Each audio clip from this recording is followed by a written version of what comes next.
Yan, meron po tayong gagawin dito na Tecno Spark Go 2023 at ang gagawin po natin ay tatanggalan natin ng ads. Ito po yung mga methods na ginagawa ko. Pero meron pa po ako ibang method na hindi ko na ilalabas. Tecno Spark Go 2023, tanggalin natin yung ads. Sabi ni ate, naglalag daw tapos may ads na lumalabas. Ayan. Yung iba, ginagawa nila DNS, yung iba naman pinoformat, pero ang gagawin po natin dito, hindi natin siya ipo-format kasi okay pa naman siya, nagagamit pa naman, and pang nag-off ka ng data na gumagana siya. Una-una ang ginagawa ko, pupunta po ako dito sa ating Google account. Usually nagkakaroon po ng ads yan kapag nakapag-login tayo ng Google account. Then buksan natin yung Google account, and then manage,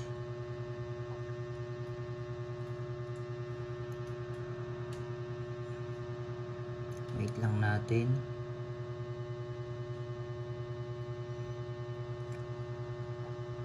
Yan, then punta kayo dito sa data and privacy. Yan, makikita nyo po yan, personalized search, personalized Google Play, web and app activity, Google Play history. Ang ginagawa ko po dyan, ino-off ko po yan. Personalized search, ino-off ko po yan kasi may mga ads na lumalabas po dyan base po dun sa mga activities na ginagawa natin sa cellphone, related po dun sa mga ina-access natin yung lumalabas na ads. Yan, i-off po natin yan. Then punta tayo sa kabila, personalized Google Play. Pero kung wala po yung ibang options na yan, okay lang po, basta yung mga nandyan i-off natin, turn off natin. Yan. Kapag nagawa nyo po ito, possible na mawala na yung ads sa cellphone nyo. Pero marami rin akong ginagawa para talagang malinis yung mga ads. Web and app activity, off din po natin yan lahat. I-off po natin yan. Turn off po natin. Yan. Tapos yan, dami oh. Ads, Chrome, delete natin. Got it. Next, punta tayo ng Google Play history. Na off na natin to. Off natin.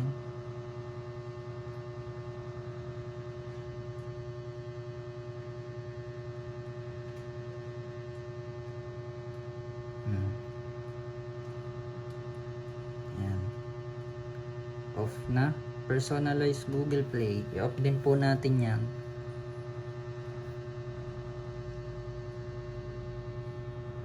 Don't turn on. Yan, naka-off na. Then personalized search, naka-off na. Ito, my ad center, kung meron kayo nyan, i-off nyo po yan. Yan yung mga yan o, personalized ads, i-off po nyo yan. Control the info used for ads, simply turn off info you don't want used to personalize your ads.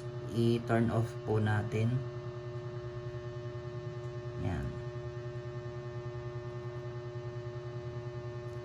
turn off natin. Tapos may Google activity, basta yung mga options po dyan na related sa pagbabrowse at mga ads, i-off natin. Pero yung personalized ads, kapag na-off nyo na po yun, malaking bagay na po yun, mawawala na yung mga ads dyan. Sa Google account po mismo yan eh.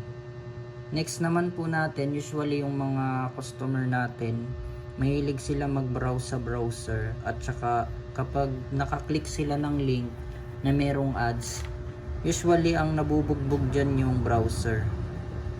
Ang gagawin natin dito sa browser, tignan nyo ang daming tabs. Ayan o. Yung iba dyan kusa lang nag-o-open. Ang dami o. Shopee. Yan. Hindi naman nila gustong pindutin yan eh. Kusang nalabas. Ayan o. Ang dami. Ang gagawin natin dyan, i-close natin lahat. Yung mga tabs. And then, i-clear natin yung data ng Chrome. App info. Para yung mga ads dito na kung mayroon mang natira, matatanggal. Gawin natin, clear natin yung data ng Google Chrome natin. Clear storage. Clear cache. Na-erase na yan. Ayan o. Try natin kung na-erase na talaga. I-open natin to. Pero sa case po ninyo at panay ang pop-up po ng ads, ang gagawin nyo ay airplane mode nyo muna. Dito naman kasi yung ads nya hindi siya labas ng labas.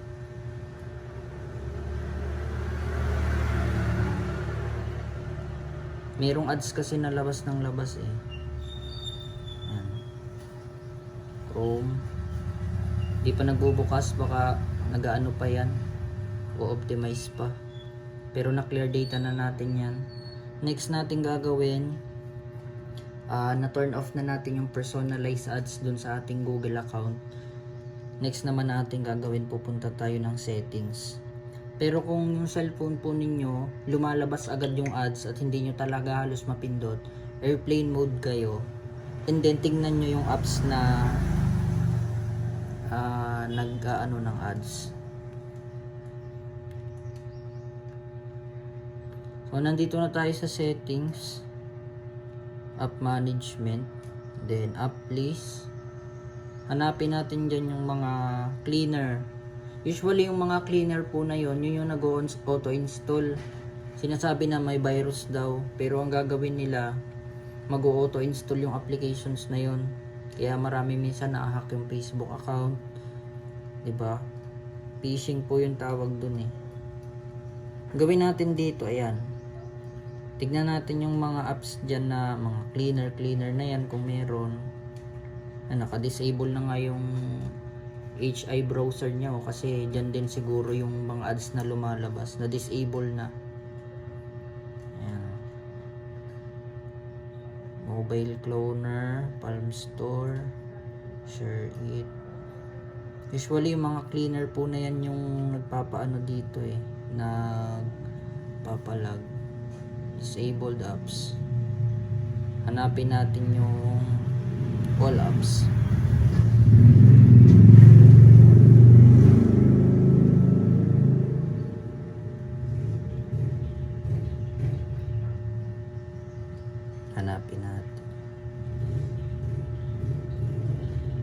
Hanapin natin yung all apps. So siguro natanggal na din dito na yung mga cleaner, pero usually meron po yan. Yung iba dyan hindi po nalabas. Yan. Pag hindi po nalabas dito sa settings, meron po kasing apps dyan minsan nakatago eh. Hindi natin talaga makita. Pero nakikita natin sa recent. Minsan lumalabas dito yung apps na may ads. I-uninstall nyo po yun sa settings. Pero kung nakikita nyo dito sa recent apps pero hindi nyo po man-install, pwede nyo ring i-search sa Play Store kung saan po siya nanggaling. So dito sa Play Store, try natin Play Store.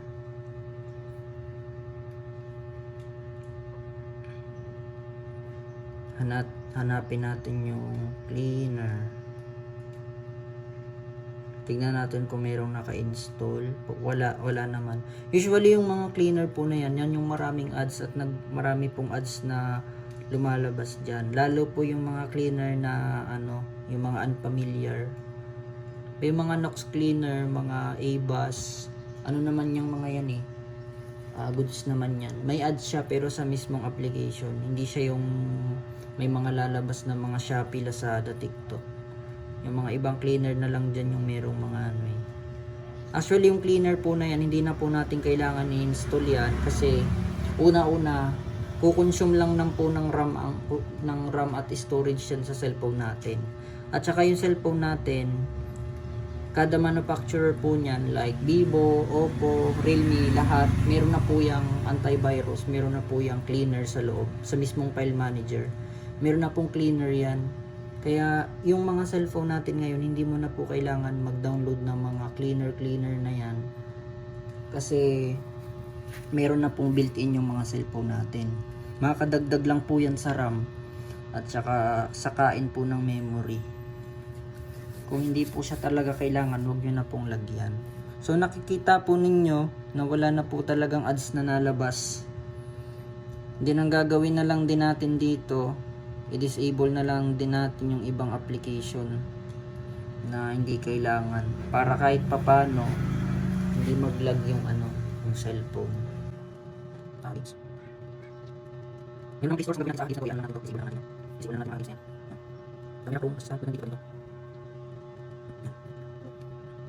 Wala na sa nalabas. Punta sa manager. Yung ganito siya, no? Wala na siya ang asal na nalabas. Makikita nyo hindi ako ng DNS. Hindi DNS eh. Hindi DNS. Hindi DNS. Hindi ko DNS. Hindi ko DNS. Kasi sa DNS. Nawala yung internet. Hindi ko DNS. Doon sa ulit ako sa Maps. Nawala yung Maps. Hindi na kailangan mag-advert. Kasi yung minsan DNS kasi bumabalik sa atin. Isang kailangan ng customer. Bumabalik sa atin. Kaya ko, talaga siya. Ang server na dito na solution. At tayo muna isip. Pag naisip mo lang kailangan hindi na kailangan sa kailangan ng program ko. Ganito po yung isa na to po. Yan, pinakalas po natin gagawin, atin pong i-restart ang ating cellphone. So parang computer lang din po yan at laptop. Kapag mayroon tayong in-install na program or may tinanggal, magre-restart po tayo para ma-refresh po yung buong system. At kung ganun pa rin po at hindi na-solve yung issue, ulitin lang din po natin yung process or tanggalin pa natin yung mga ibang applications na nagbibigay or nagdudulot ng ad sa ating cellphone. Yan. Maraming salamat po sa mga nanood at okay na po itong phone na to. Ibabalik na po natin sa customer at sa mga susunod na araw mag-upload pa ulit tayo ng mga videos ulit na gaya nito para at least malaman nyo yung mga iba't ibang paraan at iba't ibang interfaces ng cellphone kasi hindi lahat katulad nitong Tecno, iba-iba yung kanilang interface. Maraming salamat sa nanood at pakiclick na lang po ng subscribe button down below para patuloy po tayong ganahan gumawa ng maraming content.